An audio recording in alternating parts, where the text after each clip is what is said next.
Hey guys, welcome to top board academy. आज 23 जून 2020 और इस वीडियो में आज की जितने भी इंपॉर्टेंट करंट अफेयर्स हैं उनको हम यहाँ पे स्टडी करने वाले हैं। साथ ही उनसे रिलेटेड जितने भी इंपॉर्टेंट फैक्ट्स हैं, जितने भी इंपॉर्टेंट पॉइंट्स हैं, उनको भी हम यहाँ पे डिस्कस करेंगे। अगर आप चाहते हैं कि आने वाले एग्जाम्स में आपके करंट अफेयर का एक भी क्वेश्चन गलत ना हो, तो इसके लिए आप इस वीडियो को पूरा जरूर देखना, क्योंकि इस वीडियो में उन्हीं क्वेश्चंस को, उन्हीं करंट अफेयर्स को इंक्लूड किया गया है जो आपके आने वाले एग्जाम्स के पॉइंट ऑफ व्यू से बहुत ज़्यादा इंपॉर्टेंट है। तो उम्मीद करता हूँ ये वीडियो आपके लिए बहुत हेल्पफुल होगी और आप इसे पूरा देखेंगे। साथ ही अगर आप इस वीडियो का पीडीएफ फॉर्मेट डाउनलोड करना चाहते हैं तो इसे आप हमारे टेलीग्राम ग्रुप से डाउनलोड कर सकते हैं। टेलीग्राम ग्रुप का जो लिंक है वो मैंने डिस्क्रिप्शन में दिया है, तो वहाँ से आप इसे डाउनलोड कर लीजिएगा। तो चलिए आज की वीडियो की शुरुआत करते हैं। आज की वीडियो का पहला क्वेश्चन है, अमेरिकी सीनेट ने एनएसएफ प्रमुख के रूप में किसकी नियुक्ति की है?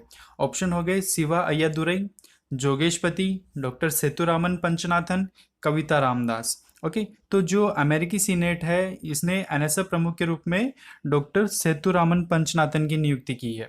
अब डॉक्टर सेतुरामन पंचनाथन जो है ये कौन है? ये भारतीय मूल के अमेरिकी वैज्ञानिक है। ठीक है, अमेरिकी सीनेट ने इन्हें नेशनल साइंस फाउंडेशन, एनएसएफ की फुल फॉर्म क्या होती है? नेशनल साइंस फाउंडेशन, इसका निदेशक इनको बनाया है। और इससे पहले डॉक्टर सुब्रा सुरेश, जो कि 2010 से 13 में इस पद पे काम कर चुके हैं। ठीक है, अब यहाँ से हम अमेरिकी सीनेट के बारे में जान लेते हैं। अमेरिका की जो संसद है उसको अमेरिकी सीनेट बोलते हैं, सीनेट बोलते हैं। ठीक है, अब अमेरिकी सीनेट क्या है? अमेरिकी कांग्रेस का ही एक पार्ट है, जिसमें कुछ चयनित इलेक्टेड पीपल का एक ग्रुप होता है जो देश के लिए कानून बनाते हैं। ठीक है, और इसमें क्या होता है कि हर एक यूएस स्टेट से दो लोगों को इसमें चयनित किया जाता है, दो लोगों को इसमें इलेक्टेड किया जाता है, जिन्हें हम सीनेटर कहते हैं। ठीक है, चलिए नेक्स्ट क्वेश्चन पे चलते हैं। तो नेक्स्ट क्वेश्चन है हमारा, विश्व बैंक ने बांग्लादेश के लिए कितनी राशि मंजूर की है? ऑप्शन हो गए $1.05 billion, $1 billion, $1.5 billion, $2.5 billion. Okay, तो जो विश्व बैंक है इसने बांग्लादेश के लिए कोविड-19 के बाद रोजगार सृजन करने के लिए और आर्थिक सुधारों को बढ़ावा देने के लिए $1.05 बिलियन की राशि स्वीकृत की है। इससे यहाँ पे 3 योजनाएं चलाई जाएगी, जिनमें निजी निवेशकों और डिजिटल उद्यमिता को बढ़ावा दिया जाएगा, डिजिटल सरकार और अर्थव्यवस्था को भी अच्छा किया जाएगा, और इसमें प्रोग्रामेटिक जॉब्स डेवलपमेंट के लिए भी काम किया जाएगा। ठीक है, अब यहाँ से हम बांग्लादेश के बारे में समझ लेते हैं कि बांग्लादेश, अब जब भी इस तरह के क्वेश्चंस आते हैं तो अगर उसमें कंट्री होती है तो वहाँ से हमें 3 चीज़ें हमेशा ही मेमोराइज कर लेनी चाहिए। वहाँ की कैपिटल क्या है, वहाँ की करेंसी क्या है, और वहाँ के पीएम या फिर प्रेसिडेंट कौन है। ठीक है, तो यहाँ पे बांग्लादेश की बात हुई है तो बांग्लादेश के पीएम कौन है? शेख हसीना। कौन है? शेख हसीना। और राजधानी क्या है? ढाका। अगर यहाँ की करेंसी की बात करें तो करेंसी क्या है? टका। ठीक है, ये है बांग्लादेश के बारे में। ठीक है, तो ये सारी इन्फॉर्मेशन याद रखिएगा, इस तरीके से आप याद करेंगे तो आपको एग्जाम में बहुत फायदा होने वाला है। ठीक है, चलिए नेक्स्ट क्वेश्चन पे चलते हैं। नेक्स्ट क्वेश्चन है, परियोजना डीकार्बोनाइजिंग ट्रांसपोर्ट इन इंडिया किसके द्वारा शुरू की जाएगी? ऑप्शन हो गए NITI Aayog, Tata Motors, Honda Motors company, Bajaj auto limited. Okay, तो जो डीकार्बोनाइजिंग ट्रांसपोर्ट इन इंडिया जो परियोजना है ये कौन शुरू करने जा रहा है? नीति आयोग। ठीक है, अब नीति आयोग ये किसकी हेल्प से करेगा? ये अंतर्राष्ट्रीय परिवहन forum, ITF, international transport forum की मदद से डीकार्बोनाइजिंग ट्रांसपोर्ट इन इंडिया परियोजना की शुरुआत करेगा। और यह परियोजना आईटीएफ के डीकार्बोनाइजिंग ट्रांसपोर्ट इन एमर्जिंग इकोनॉमीज, क्या है? डीकार्बोनाइजिंग ट्रांसपोर्ट इन एमर्जिंग इकोनॉमीज का ही एक हिस्सा है। ठीक है, और आईटीएफ की अगर हम बात करें, आईटीएफ मतलब इंटरनेशनल ट्रांसपोर्ट फोरम, आईटीएफ की बात करें तो इसकी स्थापना कब हुई थी? 2008 में। 2008 में इसकी स्थापना हुई थी और यह इंटर गवर्नमेंटल बॉडी है, मतलब अंतर सरकारी संगठन है। इसके महासचिव की अगर हम बात करें तो वो कौन है? युवा ताए किम। ठीक है, कौन है? युवा ताए किम यहाँ के आईटीएफ के महासचिव है। ठीक है, अब यहाँ से नीति आयोग की भी बात हुई है तो नीति आयोग के बारे में भी हम समझ लेते हैं कि जो नीति आयोग है इसे कब बनाया गया था? 1 जनवरी 2015 को, और इससे पहले इसे योजना आयोग के नाम से जाना जाता था, तो योजना आयोग को हटा के 1 जनवरी 2015 को नीति आयोग की स्थापना की गई। इसे भारत सरकार का थिंक टैंक भी कहते हैं। क्या कहते हैं? थिंक टैंक भी कहते हैं। ये क्वेश्चन आया हुआ है एग्जाम में, ठीक है, तो इसको याद रखिएगा कि भारत सरकार का जो थिंक टैंक होता है वो कौन है? नीति आयोग है। अब इसकी अगर हम फुल फॉर्म की बात करें तो ये फुल फॉर्म क्या होती है? नीति, NITI। ओके, तो इसकी फुल फॉर्म क्या होती है? National institution for transforming India. National institution for transforming India, ये नीति आयोग की फुल फॉर्म होती है। इसका हेडक्वार्टर कहाँ पे है? न्यू दिल्ली में है, ठीक है। और इसका अध्यक्ष कौन होता है? भारत का प्रधानमंत्री। अभी श्री नरेंद्र मोदी भारत के प्रधानमंत्री है, तो ये नीति आयोग के अध्यक्ष हैं, ठीक है। यहाँ तक समझ में आया? चलिए नेक्स्ट क्वेश्चन पे चलते हैं। नेक्स्ट क्वेश्चन है, एग्जिम बैंक ने निकारागुआ गणराज्य के लिए कितने मिलियन डॉलर की एलओसी को विस्तारित किया है? ऑप्शन हो गए 20 million dollar, 20.10 million dollar, 10.20 million dollar, 10 million dollar. Okay, तो जो एग्जिम बैंक है इसने निकारागुआ गणराज्य के लिए अभी जो राशि स्वीकृत की है, जो एलओसी को विस्तारित किया है, वो कितने से किया है? 20.10 मिलियन डॉलर से, ठीक है। एलओसी क्या होती है? Line of credit. Okay, Nicaragua गणराज्य में एंडो चावरिया हॉस्पिटल के पुनर्निर्माण के लिए ये एलओसी को विस्तारित किया गया है, कितने से? 20.10 मिलियन डॉलर से। अब यहाँ से हम एग्जिम बैंक की भी बात करेंगे और निकारागुआ की भी बात करेंगे। तो पहले हम बात करते हैं एग्जिम बैंक की। एग्जिम बैंक की, ओके। एग्जिम बैंक क्या होता है? Export and import bank of India. Export and import bank of India. इसकी स्थापना कब हुई थी? 1 जनवरी 1982, 1982 में इसकी स्थापना हुई थी। इसके सीईओ कौन है? सीईओ है डेविड रस्किन। कौन है? David Ruskin. हेडक्वार्टर कहाँ पे है इसका? हेडक्वार्टर है मुंबई में, ठीक है। अब यहाँ से बात करते हैं निकारागुआ गणराज्य की। तो अभी बताया कि जब भी हम देश की बात करते हैं, कंट्री की बात करते हैं, वहाँ की 3 चीज़ें हमें याद होनी चाहिए: कैपिटल, करेंसी, पीएम या फिर प्रेसिडेंट। ओके, तो जो निकारागुआ गणराज्य है इसकी कैपिटल क्या है? मानागुआ। क्या है? मानागुआ। और इसकी करेंसी क्या है? निकारागुआ कोर्डोबो। निकारागुआ कोर्डोबो यहाँ की करेंसी है, ठीक है। यहाँ तक समझ में आया? चलिए नेक्स्ट क्वेश्चन पे चलते हैं। नेक्स्ट क्वेश्चन है, ITF world tennis tour player panel में भारत के किस खिलाड़ी को शामिल किया गया है? ऑप्शन हो गए महेश भूपति, लिएंडर पेस, सानिया मिर्जा, निकी पुनाचा। ओके, तो जो ITF world tennis tour player panel है इसमें भारत के निकी पुनाचा को सेलेक्ट किया गया है, शामिल किया गया है, और इनको मेंस पैनल में शामिल किया गया है, ठीक है। कौन से पैनल में? मेंस पैनल में इनको शामिल किया गया है। अब ITF international tennis federation, international tennis federation या फिर अंतर्राष्ट्रीय टेनिस महासंघ, तो इसकी हम बात कर लेते हैं। तो ITF जो है इसके अध्यक्ष और सीईओ कौन है? David Haggerty. डेविड हैगर्टी यहाँ के अध्यक्ष और सीईओ है। इसके मुख्य परिचालन अधिकारी दैट इज COO, मतलब चीफ ऑर्गेनाइजिंग ऑफिसर, मुख्य परिचालन अधिकारी, ये कौन है? केली फेयरवेदर। कौन है? केली फेयरवेदर। और यहाँ का हेडक्वार्टर कहाँ पे है? इसका ITF का हेडक्वार्टर है लंदन में, ठीक है। ये इसका हेडक्वार्टर है। चलिए नेक्स्ट क्वेश्चन पे चलते हैं। RBI ने PMC ग्राहकों के लिए निकासी सीमा को बढ़ाकर कितना किया है? 1 लाख, 1.5 लाख, 2 लाख, 2.5 लाख। ओके, तो जो RBI ने PMC ग्राहकों के लिए निकासी सीमा को बढ़ाया, ये कितना कर दिया इन्होंने? 1 लाख।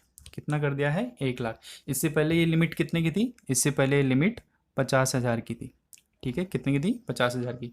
अब इसके बाद इस बैंक की जो ये लिमिट बढ़ाई है, 1 लाख कर दी है, तो इससे क्या होगा कि जो बैंक के 84% से अधिक जमा करता है, 84% से अधिक जो जमा करता है, जो डिपॉजिटर है, तो उनके खाते में जितनी भी राशि बची हुई है वो उतनी वो विड्रॉल कर पाएंगे।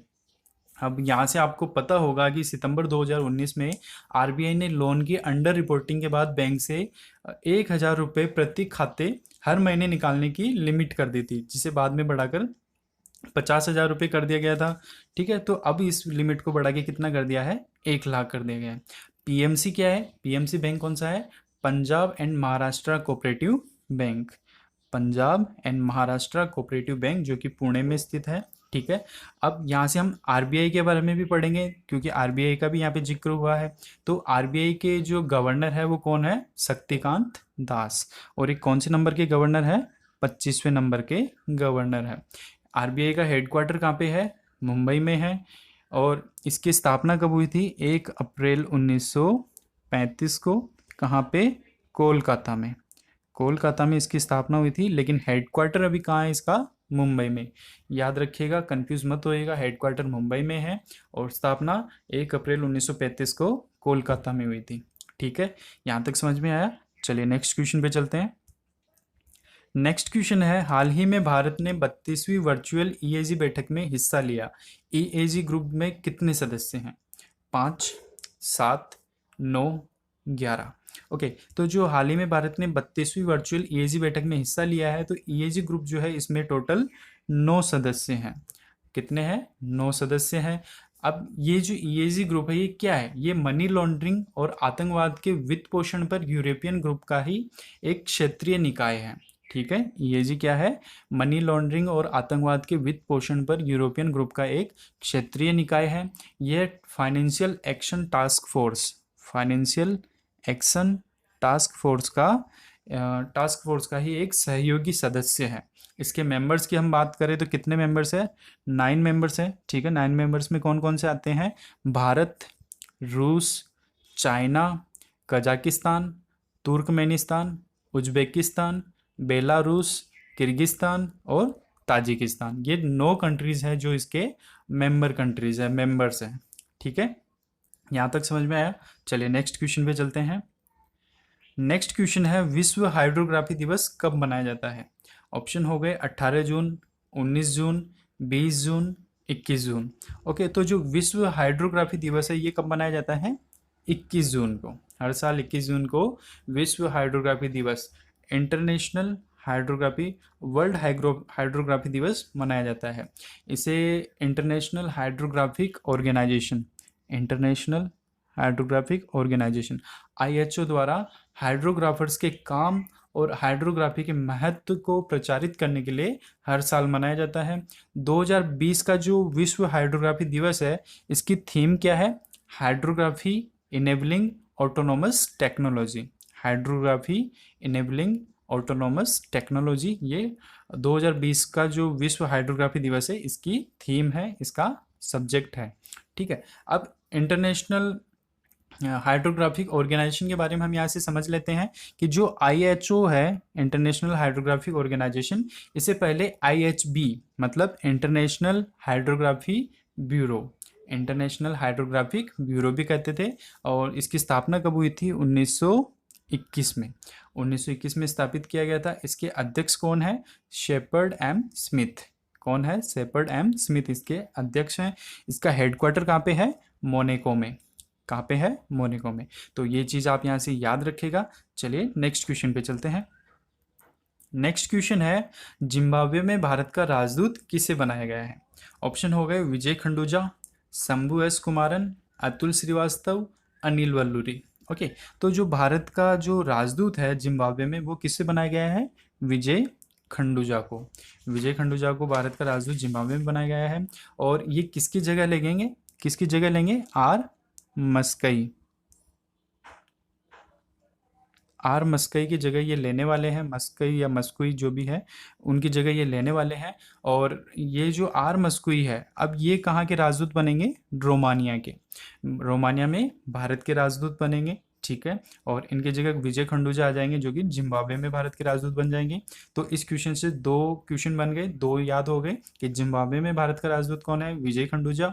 और रोमानिया में कौन बन जाएगा? आर मस्कुई।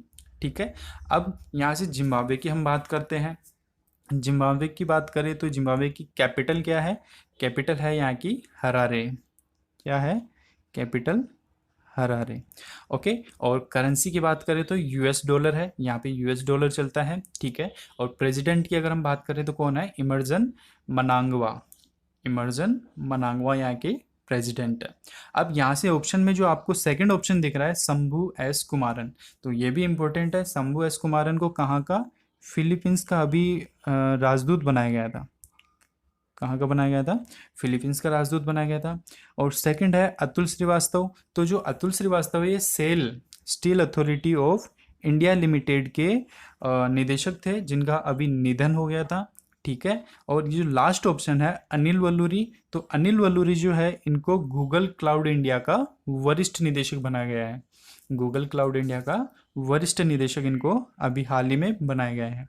ठीक है। तो देखिए अब एक क्वेश्चन से हमने इतने सारे क्वेश्चंस याद कर लिए। ठीक है। चलिए नेक्स्ट क्वेश्चन पे चलते हैं। नेक्स्ट क्वेश्चन है, हाल ही में पूर्व क्रिकेटर मैट पुरे का निधन हो गया, वह किस टीम के खिलाड़ी थे? जो मैट पुरे हैं उनका अभी निधन हो गया, वह किस टीम के खिलाड़ी थे? ऑप्शन हो गए New Zealand, Australia, south Africa, England. Okay, तो जो मैट पुरे हैं इनका निधन हुआ वो कहाँ के खिलाड़ी हैं? न्यूजीलैंड के खिलाड़ी हैं। ठीक है। अब न्यूजीलैंड की बात हुई है तो इसके बारे में भी हम यहाँ से जान लेते हैं। कैपिटल क्या है? वेलिंगटन। और यहाँ पे ड्राइविंग साइड की अगर हम बात करें कि मतलब यहाँ पे गाड़ियाँ कौन सी साइड चलती है, तो जैसे इंडिया में लेफ्ट साइड ड्राइविंग साइड होती है, तो वैसे ही न्यूजीलैंड में ड्राइविंग साइड जो होती है वो लेफ्ट होती है। ठीक है। अब यहाँ के प्राइम मिनिस्टर की बात करें तो कौन है? Jacinda Ardern. कौन है? Jacinda Ardern. ठीक है, यहाँ की प्राइम मिनिस्टर है। ठीक है। चलिए ये हो गए, तो दोस्तों ये हो गए आज के सारे इंपॉर्टेंट करंट अफेयर्स के क्वेश्चंस। अब रहा पिछली वीडियो में जो मैंने सवाल पूछा था उसका जवाब। तो पिछला सवाल था कि निम्न में से कौन चौथे एशियाई युवा पैरा गेम्स 2021 की मेज़बानी करेगा? ऑप्शन थे बहरीन, कतर, सऊदी अरब, कुवैत। ओके, तो जो चौथे एशियाई युवा पैरा गेम्स 2021 की मेज़बानी करेगा वो है बहरीन। ठीक है। अब बहरीन की जो कैपिटल है वो क्या क्या है? मनामा। ठीक है, क्या है? मनामा यहाँ की कैपिटल है। करेंसी क्या है? बहरीनी दिनार। ठीक है, क्या है? बहरीनी दिनार यहाँ की करेंसी है, मुद्रा है। ठीक है। चलिए नेक्स्ट क्वेश्चन पे चलते हैं। नेक्स्ट क्वेश्चन में आ जाता है आज की वीडियो का सवाल। ठीक है। तो आज की वीडियो का सवाल है कि हाल ही में किस राज्य सरकार ने पंचवटी योजना की शुरुआत की थी? ऑप्शन हो गए आंध्र प्रदेश, उत्तराखंड, हिमाचल प्रदेश, बिहार। ओके, तो इस क्वेश्चन का जो भी राइट आंसर है वो आप हमें कमेंट बॉक्स में कर सकते हैं। और कमेंट बॉक्स में जब भी आप आंसर लिखेंगे तो ये याद रखिएगा कि उसमें कोशिश कीजिएगा कि आप उससे रिलेटेड जितने भी फैक्ट्स होते हैं, जितने भी आप चीज़ें याद कर सकते हो, वो सब उसमें मेंशन करें। तो क्यों इससे क्या होगा कि आप जितने चीज़ें लिखेंगे, जितना उसके बारे में लिखेंगे, तो उतना ही ज़्यादा आपके माइंड में वो चीज़ क्लियर होगी, वो याद होगा। और जितना आपको याद होगा, क्लियर होगा, उतना ही आपके एग्ज़ाम में फ़ायदा होने वाला है। ठीक है। तो इस तरीके से आंसर राइट करने की कोशिश कीजिएगा। अब इस वीडियो का जो ये क्वेश्चन है इसका जो आंसर है वो अगले वीडियो में आपको मिल जाएगा। ठीक है। तो तब तक के लिए मेहनत करते रहिए, अपनी पढ़ाई में लगे रहिए, सपनों को साकार करते रहिए, निराश मत होइए। जो भी है आपके पास वैसे करिए, उससे शुरुआत कीजिए, लेकिन शुरुआत कीजिए और लगे रहिए। ठीक है। अगर वीडियो अच्छी लगी है तो इसे लाइक करना, अपने दोस्तों के साथ, फैमिली मेम्बर्स के साथ इसको शेयर कर देना। अगर आप चाहते हैं कि डेली ऐसे ही इंपॉर्टेंट करंट अफेयर्स आपको मिलते रहे तो इसके लिए इस चैनल को सब्सक्राइब करके बेल आइकन को प्रेस कर देना। ठीक है। तो कल फिर मिलेंगे नए वीडियो के साथ, तब तक के लिए जय हिंद।